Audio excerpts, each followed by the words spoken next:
Buenos días. Vamos a hablar un poquito hoy de las principales y más relevantes diferencias entre lo que sería un pan rallado de panadería, un pan rallado pero industrial y un rebozador industrial.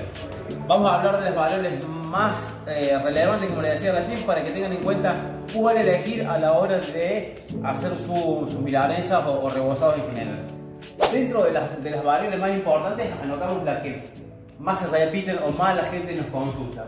Lo principal a tener en cuenta es la granulometría, ¿sí? En el caso del pan rallado de panadería, tenemos esto que por el tipo de molienda que se utiliza o de moledora, genera una granulometría muy inestable, muy irregular, en donde tenemos un 70-80% de granulometría gruesa y después tenemos un 25, un 20, un 30% de granulometría muy fina que termina siendo prácticamente como una harina, que eso es lo que nos va a dificultar al utilizar las máquinas, al hacer nuestros apanados. Ahí se puede ver que es bastante fino lo que queda, pero bueno, en términos generales lo que es el pan rallado de panadería tiene en promedio un 20% de molienda fina.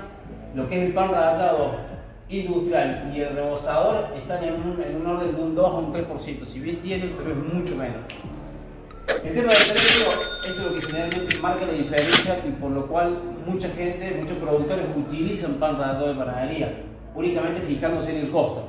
El tema es que muchas veces por elegir algo barato terminan descuidando el resto de las variables que son importantes a la hora de hacer un buen producto, un buen rebozado. Estas dos son intermedios, depende del marco, van a valer un poquito más caro o más barato.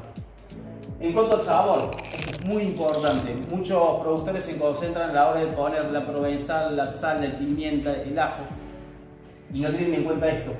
El pan rallado termina siendo en el producto terminado a lo mejor el 50% de nuestro producto y tiene mucho sabor que al comprar algo que es irregular no están manejando esa variable. Por la cantidad de materia grasa, por el tiempo que están en las panaderías hasta que se entrega al cliente, muchas veces está rancio a raíz de la cantidad de materia grasa, etc. Entonces, lo que es el sabor es bastante irregular, no es algo estándar, versus lo que es industrial, que es siempre estandarizado. Ustedes eligen un producto, cierta marca, y en base a eso ya van a desarrollar su producto. En cuanto a la humedad, acá es muy variable. Si el pan rallado es una panadería honesta o de confianza, donde ponen 100% pan mignon francés, flauta, que son las variedades más comunes en una panadería, van a tener un porcentaje de materia grasa que está en el 1,5 a 2%. Ahora, muchas panaderías tienen otros productos que también se muelen: croissant, medialuna sin pintar, criollo, bizcocho, masita, todos esos productos. La cantidad de materia grasa difiere dependiendo qué producto sea, pero van desde el 15, 20, 35 hasta 40% de margarina, óleo de margarina, manteca, grasa bovina, grasa de cerdo. Un montón de productos que van a terminar impactando en el sabor, que es lo que les decía recién. Versus lo que son industrializados que no tienen materia grasa. Entonces no va a afectar la humedad del producto y por tanto no va a afectar el sabor. Por otro lado, el color. Hay veces que el panadero se le tueste un poco más o un poco menos, entonces este color no siempre va a ser regular. En el caso de lo que es el pan rallado industrial es bastante regular. Como pueden ver acá, no tiene pigmentos. Este es bastante bueno de panadería, hay unas pequeñas manchitas más doradas. Y después tenemos el rebozador, que es similar al pan rallado, pero ya viene con otra pigmentación, dependiendo del uso que vaya a tener el producto a la hora de freír, ¿sí? Entonces, pan rallado de panadería es regular y los otros dos son muy regulares, siempre va a ser el mismo color. Y por último, la vida útil, que también eso depende la cantidad de stock que uno pueda tener o cada cuánto va a tener que hacer los pedidos. Uno puede pedir una vez cada 2 meses, pero no va a poder almacenarlo. Después de los 10, 15 días ya se empieza a poner rancio. Versus estos dos que al no tener materia grasa no se ponen rancio y tienen una vida útil de aproximadamente 1 año.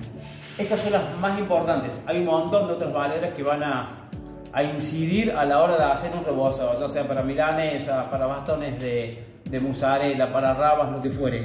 Uno muchas veces se concentra en el aliño, en el sabor y pierde de vista esto, que también es importante a la hora de elegir el tipo de rebozador que vamos a utilizar o pan rallado para tener un producto estándar y poder ofrecerlo al público a lo largo del tiempo.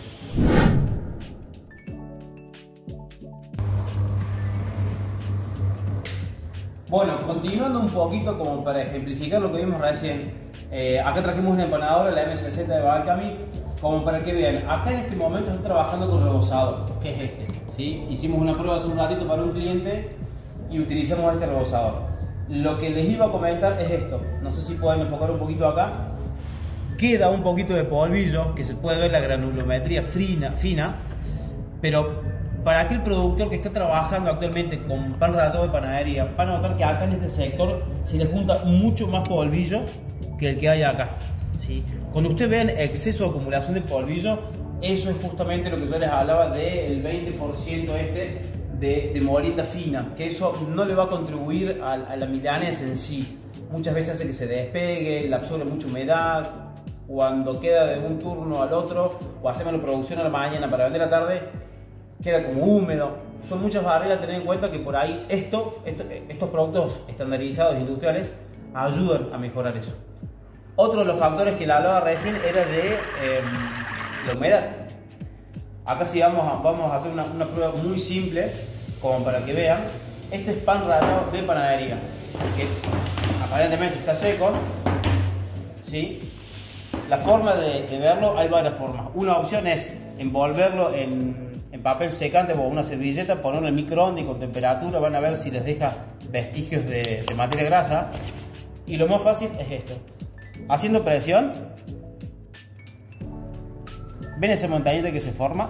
¿Cómo queda compactado? Eso es por el exceso de materia grasa, que no sé con qué estará hecho. Ustedes no lo pueden sentir, pero yo el olor a rancio que siento este pan que compramos esta mañana en una panadería es muy notorio. Versus pan rallado industrial. Vuelvo a apretar y cuando abro se desgana. Entonces ahí queda ejemplificado lo que hablaba recién de materia grasa. Si vamos por acá, el rebozador, lo mismo. Aprieto y cuando suelto se desgrana, ¿sí? Esa es la forma más clara de ustedes poder pelear un poquito el panadero. Muchas veces el panadero, cuando ustedes le preguntan si tiene o no criollo y bizcocho, y el panadero les jura que no. Una forma de controlar eso, más allá del factor visual o olfativo, que uno va a oler la materia grasa, puede ser este. Lo más fácil es apretar un poquito y cuando liberen van a ver cómo se queda compacto. Esto se debe a la granulometría fina y a la cantidad de materia grasa. ¿Sí? Espero que les sirva y bueno, cualquier consulta, nuevamente seguimos respondiendo.